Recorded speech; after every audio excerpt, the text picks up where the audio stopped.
আমি এইমাত্র খবর পাইলাম যে এই পাত্রের এর আগেও 3টা বিবাহ ছিল এবং 3টা বই মারা গেছে। এরকম একটা বৌমারা পাত্রের সাথে আমি আমার মেয়ের বিবাহ দেবো না। আপনার মেয়ে আপনি বিবাহ দিবেন না সেটা ঠিক আছে, কিন্তু বউ মারা পাত্র এটা তো আপনি আমার বলতে পারেন না।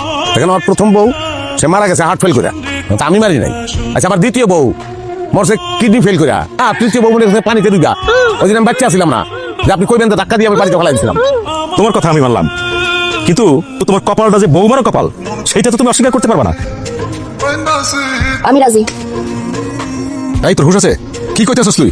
ঠিকই কইতেছে। কিন্তু আমি তো রাজি না। আমি রাজি। এই তুই কি কইতেছস?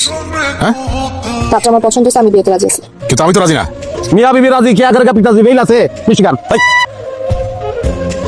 আচ্ছা তুই কত আমারে কি কারণে তুই হুট করে বিয়েতে রাজি হইলি? তো যে তুই হুট করে এই বেটার সাথে তো বিয়েতে রাজি হইতে হইলো, কোনো লোক হইলো মানা যাইতো, কিন্তু এই বেটা তো কয়দিন পর পরই বউ মারা যায়। এই জন্য বিয়ে করতে রাজি হয়েছি, কারণ আমি মরতে চাই। আত্মহত্যা করতে পারবো না, আত্মহত্যা করা মহাপাপ। আমার অত সাহস নাই, জেনে শুনে আমি বিষ করেছি পান, ওইটার মতো। আমি বিয়ে করবো যাতে সাপও মরে, মাত্র না।